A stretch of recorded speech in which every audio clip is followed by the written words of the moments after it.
As we wrap up another year on the Working Ranch Radio Show, we want to take a step back and look at the conversations that mattered most in 2025. The ones that sparked discussion, challenged assumptions, and helped us as producers think differently about our operations. Now, last week we counted down shows 8 through 5, and today we move into the top half of the list with the top 4 shows of 2025. Now, these weren't necessarily the most comfortable topics, and they weren't built around headlines or hype. From rethinking haying costs to revisiting cattle market assumptions to challenging how we view livestock's role in the environment, and finally to understanding what really matters in a high-priced market. These were the conversations that stayed with us long after this mic shut off. So today we're counting down the top 4 shows of 2025 right here on the Working Ranch Radio Show.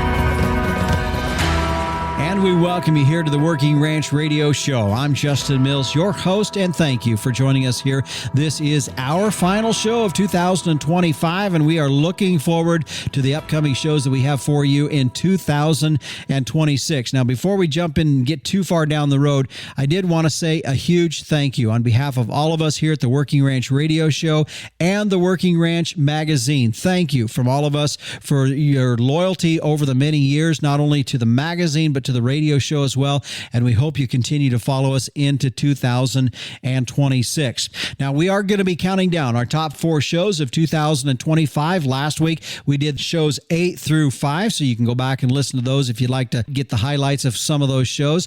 But today, we are getting to the final 4. Now, before I get to that, I do want to mention that meteorologist Don Day will be in later on in the show, and we'll get that final weather outlook of how the new year is going to start for the weather across folks all across the country. So be sure to tune in later on for our long-range weather outlook with meteorologist Don Day.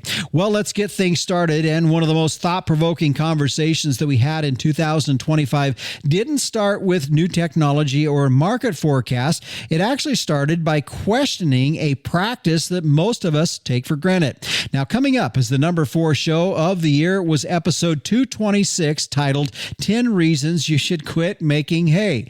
Dr. Carson Roberts from the University of Missouri challenged us as producers to look at haying through a profitability lens, not traditional, not convenience, but economics. Over the course of the episode, we walked through everything from skyrocketing equipment costs and over-equipped ranches to the value of producers' time, forage quality risk, nutrient removal, labor shortages, soil health, and ultimately low-cost winter feeding strategies that reduce reliance on hay altogether. But the foundation for that entire discussion comes back to one core question. Does the size of your operation, your economy of scale, actually justify the equipment it takes to make hay today? In this segment that we're going to hear now, Dr. Carson Roberts explains how equipment costs have risen far faster than cattle prices over the last 50 years and why spreading those fixed costs over too few cows can quietly erode profitability even in these strong markets. You know, it's kind of funny in this point in time, we're at record high beef prices, but it seems to be that on-farm profitability is still okay. We're not bailing money and taking it to the bank right now, which is kind of an odd place to be at high prices, but also not record high profits. In a situation like this, we really need to look at what in the world is slowing us down, because we should be making a lot more money than we are. And so taking a really serious look at how your business is structured, what your enterprises are, and make adjustments based on that. It's really a business management issue more than, I would say, an agronomic issue. It's a hole where I see kind of a low-hanging fruit where you can make the most out of your profitability by changing your haymaking strategies. Yeah. And I think before we start too, and one of the things that I think you'll always come back to as we look at this is really I think you have to look somewhat critical at what you've been doing, and you need to be open-minded about that. You may not change something, but I think if you're not looking at it from a critical standpoint with a fine pencil, then you might not find, as you had just used a little bit ago, the analogy of that low-hanging fruit in there. So we do need to be sort of hard on ourselves a little bit and not be so protective of what we have been doing. Right. Yeah. And I think that's the trick. What we've done in the past may not work now. And so you always have to be at least humble enough to think about what changes you ought to make to stay profitable. We certainly don't do a lot of the things the way we did them in 1970. So we really got to look at all of those, all of the aspects of it and see what we need to improve on. And I kind of preface that comment and that in your comments with thinking about the fact that as you are self-critical or self-reflecting on your enterprise makeup, we're not necessarily dogging that nobody should be making hay out there here today in our program, by no means. But at the same time, there's certain things that need to be considered in that process. So let's start down this list of 10 reasons you should quit making hay. And one of them just addresses, I think if you talk to anybody, it's funny that, or it's interesting that this is the number one thing on that came up on the list here, because if I had mentioned to somebody else the other day that I was doing a show on this and that it would probably maybe raise the hackles on a few people or whatever as they try to defend this. But nevertheless, the topic or the first thing that came up was exactly what you have as number one on your list, and that is the cost of equipment. Yeah, absolutely. And in the article that I wrote, I compared our time now to the 1970s. If you think back to the 1970s, we also had record-breaking cattle prices, very similar to the times today. But if you look back on the 1970s, it only took 14 500-pound weaned calves to buy a brand new round baler. Today, it takes 41 of those same calves to pay for a new baler. And so even if you're using used equipment, you're still paying more as far as the calves go to support your equipment costs. And so if you're not spreading those costs over more animals, let's say that your ranch size has stayed the same over the past 50 years, your costs have gone up and you haven't expanded to keep up with those expenses. So that's what I wanted to get at with that one. It's just an issue of inflation. Equipment costs have outpaced beef prices almost 10 to 1 in the past 50 years. So you have to be mindful of that we're not farming in the 1970s anymore. We're farming in the new era where inflation is insane. So you just got to keep that in mind. Yeah. And as you talk about that, what it tells me is that the economy of scale, you have to operate within that economy of scale. As you had talked about a bit ago, not necessarily today dogging on the haying industry because that is needed. I mean, there is hay that's needed in the countryside, so we're not dogging on that. But as you had pointed out there, the number of calves that we got to sell today to buy a piece of equipment versus 1970 is so vastly different that we have to understand our operations from an economy of scale of what makes sense. Just as if you're going to go feed cows, feeding 50 cows, you might feed 200 cows with the same equipment. Yeah, exactly. And fortunately, we've had some advancements in technology, and that means that you can, the new round balers are far better than the old balers, and so you can actually do more with them. And I mean, if you do choose to use an old baler, it's still going to cost you more than it would have if you would have used a used baler in the 70s too. So that argument kind of falls apart as well because most people are not using brand new equipment. But the same concept holds true for used equipment. The inflation is still there. Yeah.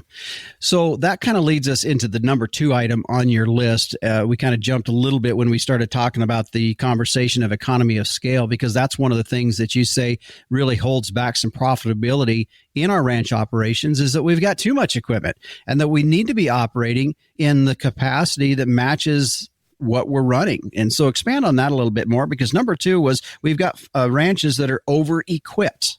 Yeah. And this issue is a huge problem that's holding people back from profitability. So if we look at the size of farms, and I took Missouri for an example, the average beef farm in Missouri has 45 cows. Okay. And the average farm that makes hay in Missouri only makes 72 acres of hay. Okay. And that varies a little by where you are in the nation. My home state of Idaho, the average hay farm makes 141 acres of hay a year. So it varies a little bit, but when you start adding up all of the equipment that you need to make hay, you need a tractor, and then you need a swather and a rake and a baler and maybe a tedder. And then you get into all of these other things. Well, if I need one tractor, then I need two, and maybe I need three, so that I don't have to unhook anything. And so all of a sudden, for that 72 acres, you just have so much equipment that the depreciation is killing you before you can even start to make up for the savings from letting someone else do your haying for you. Mm-hmm. I know some numbers you talked about. There was, and this was a benchmark number. I keep in mind it could vary a little bit based upon the area that you're in, but that 400 cow outfit, if you're under that 400 cow outfit, is sort of a benchmark you were identifying. Is that correct? Yeah, exactly. So a 400 cow herd, and it just depends on where you are in the nation. They may feed around 240 to 300 acres worth of hay. If the average hay yield in this nation is 4 tons to the acre, which is about average, then you need about 250 to 300 acres of hay ground to make a 400 cow herd operate. That's if you're feeding hay for 4 to 5 months of the year. And so to make that pencil, that 200 acre mark, 250 acre mark is about where you're going to see the equipment be in stride with the amount of land that you have that you're making hay on. And that was just a part of that conversation that we had with Dr. Carson Roberts out of the University of Missouri. It was episode 226 entitled 10 Reasons You Should Quit Making Hay. And I encourage you to go and listen to the entirety of that. You can go to your own podcast provider. You can find it on ours at workingranchrradio.com. Now, on a side note here, I got to tell you, it was not a show at all where we were dogging the equipment manufacturers. There's definitely a need and a time and a need for those folks. So it wasn't a show to do that other than just step back and look at the economics from a operational scale standpoint, and just a lot of different lenses to look through in that. So that was our show that came in at number 4, episode 226. We're going to get into the show that came in at number 3. And it was actually 2 shows that we aired at different times. One at the beginning of the year where we outlined 4 cattle market questions. Later on in the year, we came back to those questions to kind of see how things were being answered. It was a number 3 show. We're going to get into looking at what those were and who our guest was for that conversation after this break.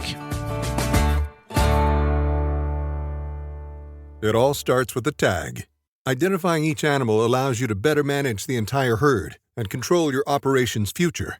For nearly 70 years, producers have chosen Allflex for individual animal management. With Allflex, you get the most trusted portfolio of ID solutions. Whether you need stock or custom visual tags, electronic tags, tissue sampling units for DNA collection, or syringes, bring the Allflex advantage to your operation today. Visit allflexusa.com to learn more. In a world of variables that are beyond our control, there's a tool that can provide certainty for your breeding program. I'm talking about Identity Beef. It's the first genomic profile designed for crossbred commercial cattle. Now, here's a tool that's going to utilize DNA to rank the genetic merit for 17 key traits, from maternal to performance to carcass traits, as well as mitigate risk factors, for example, like congestive heart failure. It's time to take the gamble and the waiting game out of your breeding program. Make accurate decisions with confidence and uncover your herd's potential with Identity Beef. To learn more, contact your Neogen representative today or visit neogen.com/identity-beef. We're counting down the top shows of the year, and the show coming in at number 3 was actually 2 episodes, and together they kind of outlined some of the biggest questions we had for 2025 when it comes to the markets. Now, in January, we aired episode 200. It was entitled 4 Cattle Market Questions That We Hope to See Answered in 2025 with Dr. Kenny Burdine out of the University of Kentucky. He was our guest. Now, at the time, markets were strong, supplies were tight, but the big question question was simple. Where do we go from here? We focused on 4 areas: heifer retention, slaughter weights, competing proteins, and trade. Not to make predictions, but to frame the decisions producers and all of us were thinking about at that time. Then in November, we brought back Dr. Burdine for episode 232 to revisit those same questions, this time with real data and real market behavior behind us. Now, what stood out most was heifer retention. Despite record high prices, the rebuild had been slower than many had expected, driven by higher interest rates, capital recovery, land constraints, and more cautious approach from producers.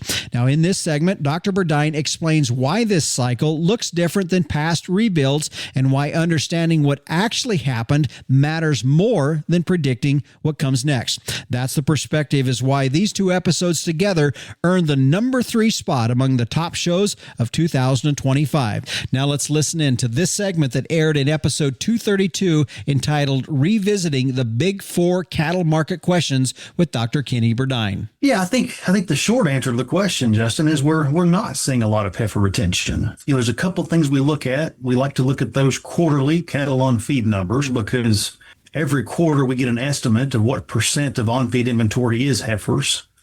And, July 1, the last one that I've got, we were at 38.1%. That number would be, probably in the mid 30s anyway, if we were seeing a lot of heifer retention. The other thing we can point to, we get the annual inventory numbers in January. We did get a mid-year inventory number this year. And I like to look at that heifer retention number. In other words, those heifers held for beef cow replacement. And I like to look at that as a percent of beef cow inventory. Okay. So in other words, what percent of the inventory are we holding heifers to potentially replace? That number was 12.9% July 1 of this year. And that would have been the lowest percentage in that entire data set that goes back to 1973. So I think the shorter answer is we're not really retaining much heifers. At least we weren't as of summer. We'll get a little better picture as we move through the rest of this year. One addendum, if I can add something, Justin, that I think I didn't expect in January, is how much beef cow slaughter has been down again in 2025. And I think that's kind of related to this discussion, down over 18% year to date from last year. So that really is the mover this year. I think we're going to go into 2026 with a little bit larger cow herd, but not because of heifer retention in the last year. It's more about the fact that we simply not culled this cow herd as hard in 2025. Yeah. From a producer myself, I could see that. I think you're going to keep a cow just because it is, when you look at the cost of buying bred heifers or bred cattle versus do I just keep this old girl one more year? That's the decision I think is being made out there. You said it perfectly. And the only other thing I would add is, we have to remember we did cull this cow herd pretty hard back in 2021, especially 2022. So I think you could argue that probably the cow herd got a little bit younger, coming into the last couple of years. So it may have well been that, the cow herd was a little younger. Maybe we'd made some of those easier culling decisions already. Yeah. And I'm trying to recollect back. It just seems to me like even in our conversation and also in conversations that I've had with other folks, feeling like this retention or this build back, if it's going to happen, is really coming slower than expected. It really does seem that way. One thing we talked about when you and I chatted back in January was we talked about, how does this look compared to 2014-15? And a lot of indications are pointing to a much slower rebuild, which probably means a little bit longer period of sustained high prices, which I think is good news. Yeah. So then my question to that is why? I've had it. In fact, the other day I was having a discussion. I'd called a guy that I deal with, and we put Wagyu bulls on our heifers. And so I was we were visiting with him. That's who I got to get lined up to send all these calves back to Nebraska or Iowa, where they're going to feedlot back there. But we were kind of reminiscing on kind of what's going on out there in the industry and what's causing this slow rebuild and all this. What's your thoughts? What do you think are some factors that's causing this slow rebuild? I'll mention a couple things, and these are just things that I kind of immediately gravitate towards. The first one that always comes to my mind is interest rate environment right now, right? That to me is probably the big one, that sticks in my mind. Interest rates are much higher in 2025 than they were in 14-15. And that impacts a lot of things. But, the biggest thing that it does is it kind of increases the preference for money today over money tomorrow, right? And when you think about heifer retention, it really is the ultimate trade-off. You're getting up dollars today, a lot of dollars actually, by not selling those heifers. And then you're doing that, for an increased stream of cash flows in the future. But again, with higher interest rates, the money today seems more attractive. A couple other things I'll point out, and we're in different parts of the country, so I think it makes this so neat that we can share ideas and talk back and forth. But we went through about 7 tough years in the cow-calf sector. As we came out of that 14-15 time period, things were pretty tight for a long period of time. In fact, these calf values right now are more than double what they were just 3 years ago. So I kind of wonder, are we seeing a little bit of kind of a recouping of capital, maybe, from some of those tough times? And this probably is a little bit region specific, but I can certainly speak to my area. You would know yours and listeners would know theirs, but land availability is a problem in some places and land cost. And I also think that comes into play. It certainly does in the Southeast where I call home. That is an issue I think that does limit expansion in this area some. Yeah, I think that's what you're seeing in Kentucky. I think you could say that probably everywhere across the country. Now, what's really, really very interesting in what you just talked about in the 3 factors that you identified. I mean, I'll tell you what, it's like you were listening in on our conversation, dead on exactly the things that we talked about. The first 2 things, interest rates and those 7 tough years. I think interest rates, as you said, you did a good job of explaining, kind of the money side of things. But I think when you look at the second thing too, the 7 tough years that the cow-calf industry had coming out of the last big cycle or big high cattle markets in that, I think there was I think folks are still recouping from some lessons learned, don't you think? And I'm saying from my own experience, I'm still paying off that tuition on that lesson from 2014. I hear a lot of those similar stories and anecdotes. There were a lot of people, I think, that bluntly made decisions back in 14 and 15 with an expectation that market would hold much longer than it did. Yeah. And, that applies to a lot of things. Obviously, breeding stock comes to mind immediately, right? But it applies to a lot of things, land, equipment, what have you. And I think that's one of the messages about, this period. 2024 was a good year. 2025 is an extremely good year. I think 2026 will be another really good year.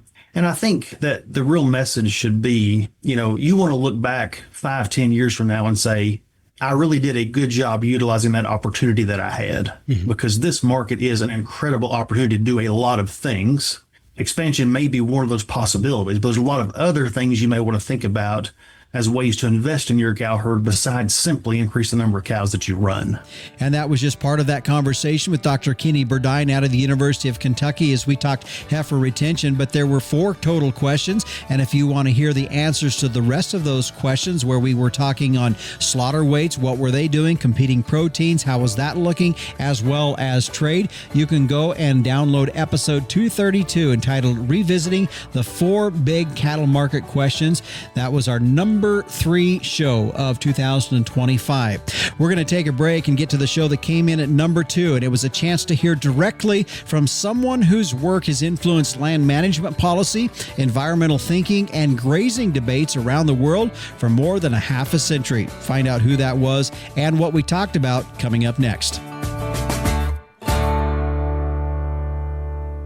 Raising and feeding cattle is a high-stakes game. Respiratory disease only raises the risks. Choosing Resflor Gold, Florfenicol, and Flunixin Meglamine from Merck Animal Health as your BRD treatment helps shift the odds. The fast-acting dual therapy reduces fever and fights infection at the source for visible recovery within 6 hours. Don't gamble with BRD.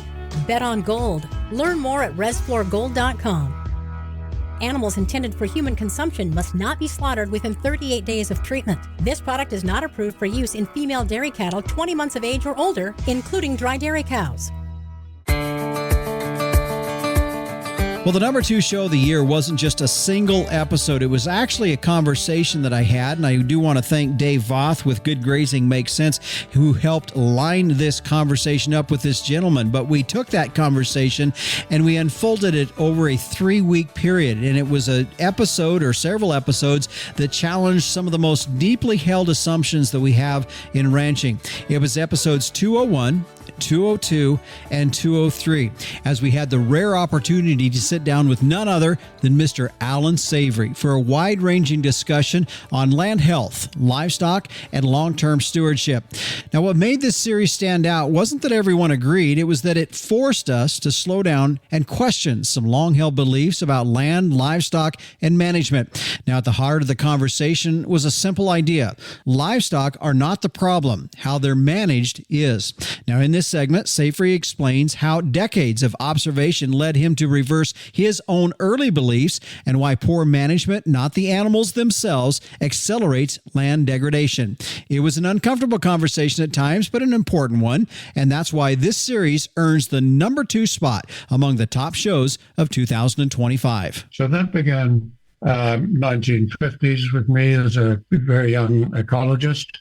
I was incredibly antagonistic to livestock, as are environmentalists and people have been for 10,000 years, for causing environmental degradation that we call desertification, because ultimately over the seasonal rainfall environments of the world, places like Arizona, etc., but not places like France, it leads to a desert. And then I was working with one of the world's top ecologists and top American scientists in Africa. And we were all working to replace livestock with wildlife, what people are calling rewilding today, because we firmly believed as scientists we could stop the problem that way. Then I discovered that I was wrong, being completely wrong. I talk about that in the TED Talk. And that, in fact, without livestock, we cannot save civilization as it is today. So here we have one of the most vilified things, livestock, and without it, and I would defy any scientist in the world to tell me where I'm wrong. None have in over 50 years. We cannot solve it without them. So that's why it's so terribly important. And that you touched on, what is called climate change is really environmental degradation change. And it began with biodiversity loss. And without that occurring, desertification couldn't occur. And desertification was destroying civilizations 10,000 years ago. And we can read ancient texts blaming the pastoralists with too many sheep for causing the deserts that the sands were overwhelming cities. Beijing today, and some days can have hundreds, thousands of tons of sand dumped on it, just like we were having 10,000 years ago. That was blamed on livestock. Now, biodiversity loss, desertification, leads to mega fires increasing as they're doing, and then as a consequence of these and fossil fuels, not just fossil fuels, the climate is being accelerated. Climate change has always occurred, but is being accelerated by humans. And we will not adapt to that any more than the frog in slowly boiled water. We have to jump out of the water, and we're not doing it. We're talking about mitigating it. We're blaming livestock. I don't want to go into all that. Mm-hmm. It'll come out, I'm sure. Yeah. But I cannot think of any issue, economic, security, any issue, more important than the survival of civilization, city-based civilization today. And I repeat, it is simply not possible, as I learned in the 1960s, without livestock. Mm-hmm. So we'll get into that a little bit more, Alan, because I think there's definitely, the group and the audience that we're going to be talking to today will be in 100% agreement that livestock can be a method of reversing that or dealing with that. I want to dial this into a little closer range here into North America. And in your view, what are the areas in North America that you see this happening on an extreme basis or a faster than normal basis where we're not dealing with it? I could just correct one thing. You said we'll get into, and many people believe livestock can be. Ranchers would believe that. Yes, and it goes beyond can be. Nothing else can do it. I would say livestock are essential. Now, where is the worst desertification occurring in the United States. It's in Southern California, Arizona, New Mexico, Nevada, parts of Colorado. It extends up in almost to Canada. And in the TED Talk, I showed it's largely the brown areas in the world. So you can totally overgraze every plant. You can do it for centuries. You can totally overstock to ridiculous levels. And in humid environments, nature fills the vacuum. Desertification doesn't occur around London, Washington, blah, blah, blah. Now, other areas of the world, you can do everything you like in your world, like Mexico, etc. And as you see, even national parks are appalling cases of desertification. Southern California, New Mexico, etc. Utah.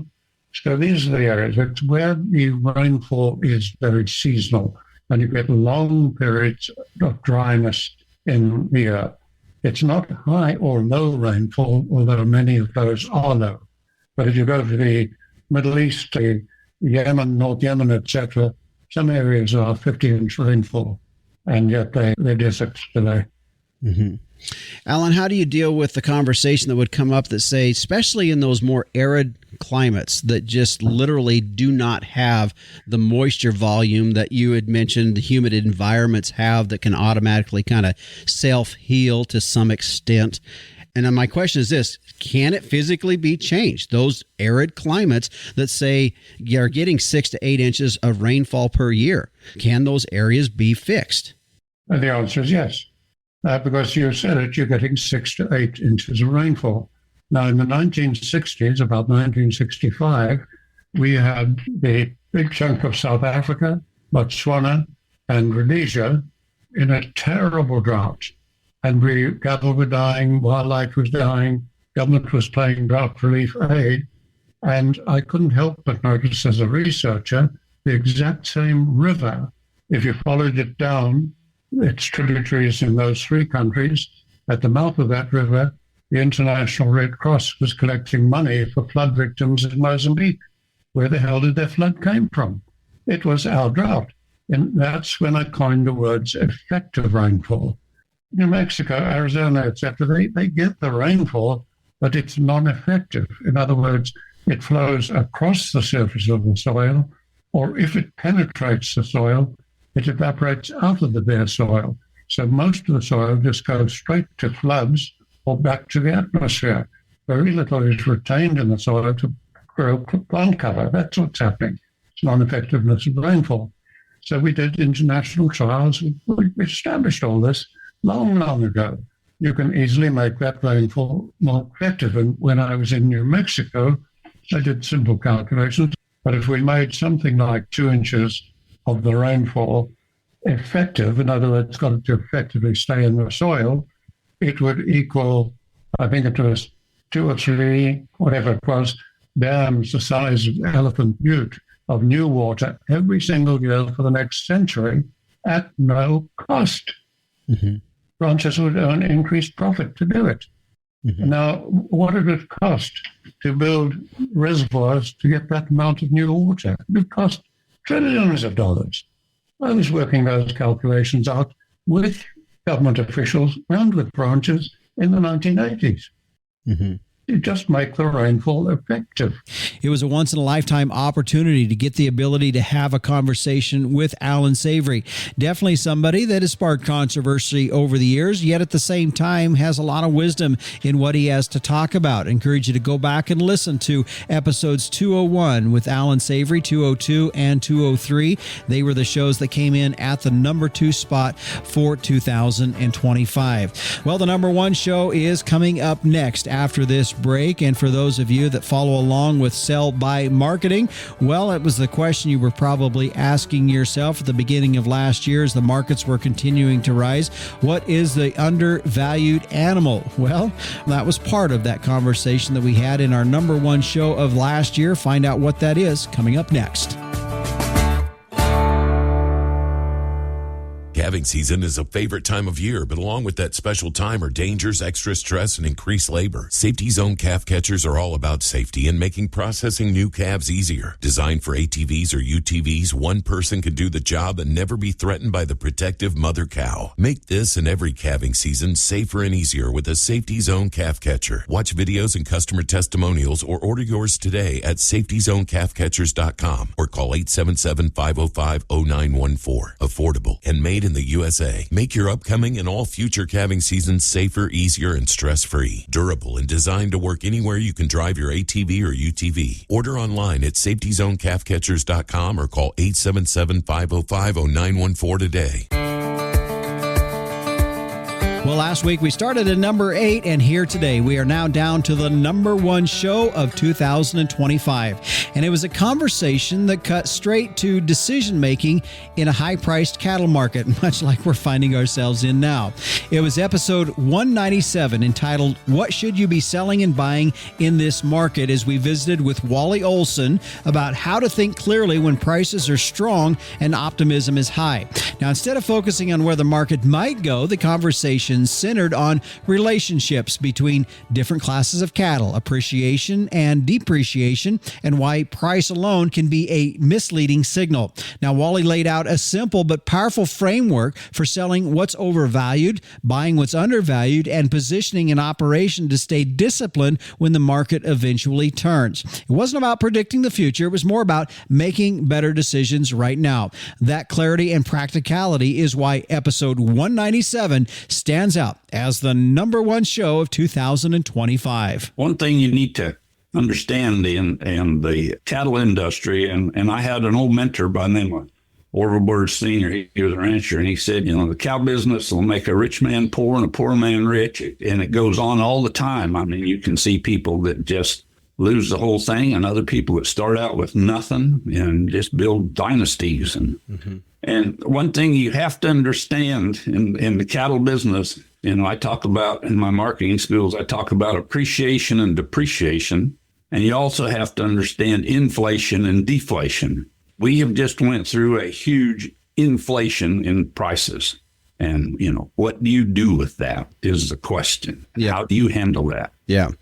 Well, today, as I think for a lot of guys like myself, we're just kind of wondering how this market's going to continue to play out. I mean, simply supply and demand numbers indicate that there's some strength to this market even beyond this year, but we'll talk about that later. I think the thing that I want to visit more about with you, just what are you seeing in this? I know if folks are not familiar with you, for the folks that are, they know that you've been doing this, trading cattle and working through the cattle markets for many, many years. So I just kind of want to know where you're at. So before we start there, I think one of the things is to understand, and you had actually sent me an article that you wrote 10 years ago about where the cattle market was then. And it's eerie or weird, I guess, that we're kind of looking at something that you saw even 10 years ago as we were looking at that market. So the first thing we really have to understand is just where are we at now with our market? So I'll just kind of turn that over to you. Okay, one thing in that article, what was written about is, you're right, eerie. It's just going right down the row in what's happening. And what you need to understand that people don't agree with me on this. Price doesn't matter. It's the relationships of the market is what matters. And just like back then, in 2014, there was lots of $3,500 cows sold, that's where we're at right now. And a few years later, when those cows were culls, they were $700 cull cows, because deflation had hit the market and depreciation had hit the cow. And that was a double whammy. And needless to say, the cost of the depreciation in that cow was huge. Mm-hmm. So you need to understand that it's the relationships, just like I was at Brandon in Wyoming, and one of the gentlemen that I was riding back to headquarters with, he was going on about how stupid he was that he kept some heifer calves in 2014. And yeah, heifer calves were high in 2014. But if you looked at the relationship between what the cow was and what the heifer calf was, is the heifer calf was undervalued to the cow. So, or he misstepped was keeping that cow that depreciated. And understand, unless you're going to get clear out of the cow business, you just need to understand its relationships of the market. If he would have sold that cow and kept the heifer calf, he would have came through it very well. I mean, now granted, his inventory value, will drop when deflation hits. I mean, it just, everything goes down, but you can still be having really good cash flow even in a declining market. Wally, you talked about one of the things that people maybe struggle a little bit with, or maybe not in agreement with you on, is knowing that price isn't as big of an issue as the relationship. And you were just kind of recapping that a little bit more. But I want to go a bit more into that, because that is one of the tougher things, because as you said, we can always look at those values of the different classes of animals, and that's what you're talking about. That's the relationships we're looking at as those values vary.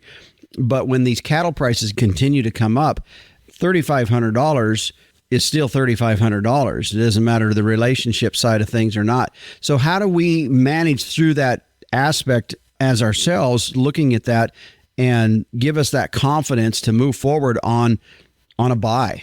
Well, the one thing you need to do is you need to learn and develop skills. One is marketing skills. Clint Berry talks about marketing skills, and Doug Ferguson does, Tina and Richard McConnell does, and you need to go to a school to learn how to do this. And everybody says, well, we know how to market cattle, and yes, you do, but you can do it better. And what Bud Williams taught in sell-by marketing changed my life greatly. And like I said, price doesn't matter. It's the relationships. And I will give you an example right now, and I cannot remember the exact numbers, but a gentleman came up and was asking about, whether he should sell some fall pairs that were worth, basically $3,400. And he could keep a heifer calf for $1,460. Well, if you subtract 34 from 1,460, you come up with $1,940 of cash. So you understand, okay, you've stayed in the business, you bought the heifer calf, and you've got a heifer calf now and $1,940. And so, added on whatever it costs to keep that heifer, $700 or so, now you have a $2,100 heifer. So you went from having a $3,400 cow down to a $2,100 cow. So you have reduced your capital in your herd by a huge amount. And that's the same as working the market down. In your article that you wrote 10 years ago, you started it by talking about the perfect storm is here in the cow business. And as we were talking about that, it is eerie or ironic how we are close to seeing some elements of that. What are you seeing? On a side note here, later on in the show, meteorologist Don Day will come on. We'll talk about weather. And one of the things that they always look at from a weather standpoint is looking back over similar, things don't repeat identically, but similar trends. Let's work back 10 years ago. What are you seeing 10 years ago? What did you see 10 years ago that you're seeing as we look into 2025? Well, just talk about the cow-calf business, and is what I saw back then is the relationship of the cow to the heifer calf. And so you sell the cow, keep the heifer calf. And the same thing is happening today. If the relationships work, sell the cow and keep the heifer calf. And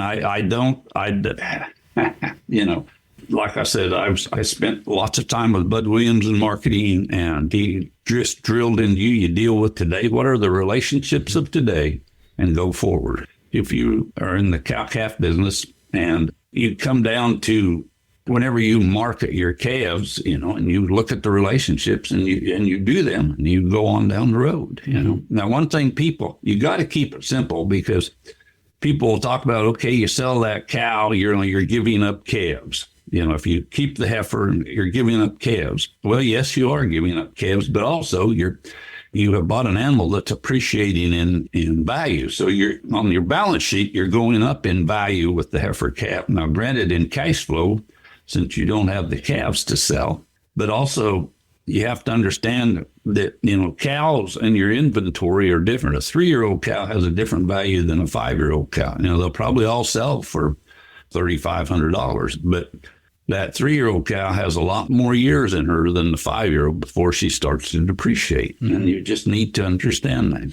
And that was just the first segment in that conversation that we had with Wally Olson. It was episode 197. What should you be selling and buying in this market? The number one show of this past year. And as I say that out loud, it makes me think we might need to bring him back and do it again for 2026. And just another reminder that you can, of course, listen to all of our shows that we had through this past year and the previous years by going to our site at workandranchradio.com or your preferred podcast provider. Well, that wraps up our top shows for 2025, but stick around. Coming up next, meteorologist Don Day is in with a look at our long-range weather. Your herd needs protein. When the seasons shift, so do your herd's protein needs. SmartLick protein tubs deliver consistent nutrition that drives performance, helping cattle make the most of available forages, maintain condition and power through winter efficiently, giving you peace of mind. Feed smarter, not harder. Go to smartlick.com. That's smartlic.com to find your dealer. Today's long-range weather brought to you by Long Range Cattle Dewormer. Long-range epinomectin extended release dewormer, delivering up to 150 days of parasite protection in just one single dose. To find out more, go to their website at longrangedewormer.com. Well, turning now and taking a look at our long-range weather, joining us is meteorologist Don Day. And Don, as we finish out the year and look ahead into the coming few months, last week, I don't know if folks caught it, but if they were listening to your programs, you did a really great job of explaining what some of the weather patterns that we had seen in previous years, namely like 2010, 2011, 13, 14, and so on, resembled something similar, not in parallel. And as a phrase you use, we don't, our weather doesn't always just exactly match, but that does have a tendency to rhyme with other years. Explain a little bit about what you're seeing, and it really come down to a terminology you were called some blocking patterns and other areas of weather that was taking shape and how it's affecting going forward. Sure. What we've been experiencing over the last month across the Northern Hemisphere is what we call high latitude blocking with the jet stream. And what that means is we get into a pattern where, the best analogy, it's like something that's stuck in gear, or you get in a feedback loop to where you get stuck in one particular weather pattern. So if you're in a pattern that's cold and wet, you tend to stay in it. If you're in a pattern that's warm and dry, you tend to stay in that pattern, and you don't have much day-to-day weather pattern changes. And it's a pattern that leads to extremes. And we've got parts of Canada and parts of the northern tier of the United States. It's had some pretty cold, wintry conditions. I mean, we've had some amazing cold in parts of western and northwest areas of Canada back up to Alaska. But then conversely, we've had an extremely warm and dry situation in the Intermountain West, the central high plains region, and then down into the southern plains. And when we have this blocking pattern, a lot of times it's just one. Either it's going to happen in the North Atlantic or it's going to happen in the North Pacific. The North Atlantic one tends to form near or just east of Greenland. The other one forms in the Bering Sea around the Aleutians. Well, what's evolved is a double block. So we've got two log jams in the jet stream, and that is really causing a lot of really unexpected weather. In your programs that you talked about, you reference back some years that are analog to what we're seeing, and it's very, very similar. It's not necessarily going to be the same. When you were looking at that, the similarities that we were seeing, or that was catching my attention at least, is that it looked like February could be quite cold. Yeah, so that's where going back in the past can be very useful, using what we call the analog approach, because we can go back and look at years. And, you know, quite frankly, this is where AI is a really good tool, because you can go out and tell AI, find us similar patterns with the jet stream that have happened before in this particular situation. And we find a really strong analog for the winter season of December 2010 to February 2011. And we could actually go out a little bit further than that. But what we saw that December was a double block like we have now. In that December, we saw an unusually warm central and western United States, especially the western U.S. And we also saw severe cold in Canada, the Northern Plains, and some cold December weather in the Great Lakes in the Northeast United States. Exactly what we're seeing now. And when we project and look back in time and then go forward from, let's say, December 2010 into the first few months of 2011, what we did see in that year, that season, was a slow erosion of the blocking pattern in January that then led to a lot of winter that happened during the second half of January. And you mentioned February being a very cold month, and then leading into a very busy spring pattern. And if we were to say, well, if this situation is very similar to what we had in 2010 and 11, you could use the analogs to say, well, eventually the blocking patterns will break down and we'll get back into winter in places that haven't had a lot of winter so far. And I think there's some support from that when we look at some of our long-range modeling, which has had an extremely difficult time forecasting this pattern. The long-range seasonal model trends do support what the analogs say, which is an erosion of the blocks and getting back into winter. And December is just the first month of winter. We've got 2 solid months where you can still have severe winter weather conditions.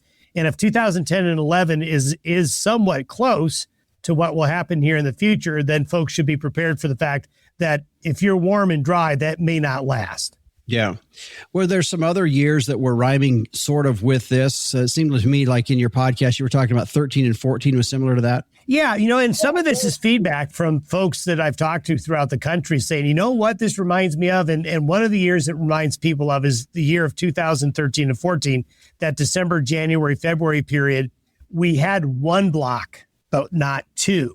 But there are some similarities because that season started off warm and dry, and it got colder as well later on. The blocks that we tend to get like this, they do have a life cycle, but they can also be very, very stubborn. So how this winter season goes, if you're watching the weather and keeping track of the jet stream and its patterns, keep an eye on the Aleutians and keep an eye on areas near Greenland. Now, these are very far away places from us, but they have huge impacts on how our weather will behave.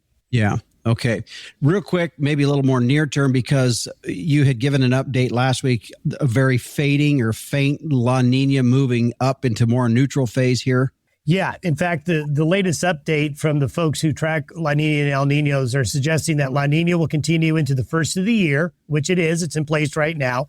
But we're seeing the depth of the cold water get thinner and thinner.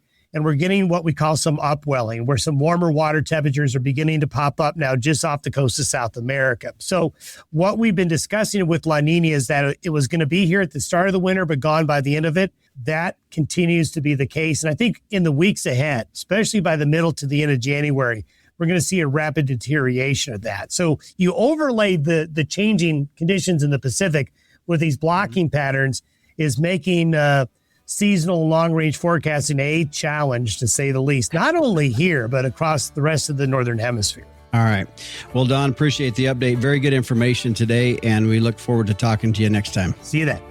And if you like to keep attuned to what's going on the weather front, you can tune in each and every morning to meteorologist Don Day's weather forecast by going to his website. There's a link to his YouTube channel at dayweather.com. Today's long-range weather brought to you by Long-Range Epronamectin, an extended-release dewormer delivering 150 days of parasite protection in just one single dose. To find out more, their website is longrangedewormer.com. Fascinated by our wild weather? Now you can learn, appreciate, and understand the weather in your own backyard with the new Tropo Rain Gauge. Having achieved the highest rating of any product reviewed by the weatherstationexperts.com, the Tropo boasts rugged durability, impeccable accuracy, and precision to the 100th of an inch. Visit measurerain.com to order a Tropo today and use code RAINDAY. That's RAINDAY for free shipping and 10% off. Go to measurerain.com. Well, as we wrap up this final show of 2025, on behalf of all of us here at the Working Ranch Radio Show, a true heartfelt thank you for your loyal listenership, and we look forward to doing it again in 2026. The Working Ranch Radio Show is a production of Working Ranch Magazine, branded #1 by America's Ranchers. I'm Justin Mills, and until next time, keep your chin down and your mind in the middle. So long.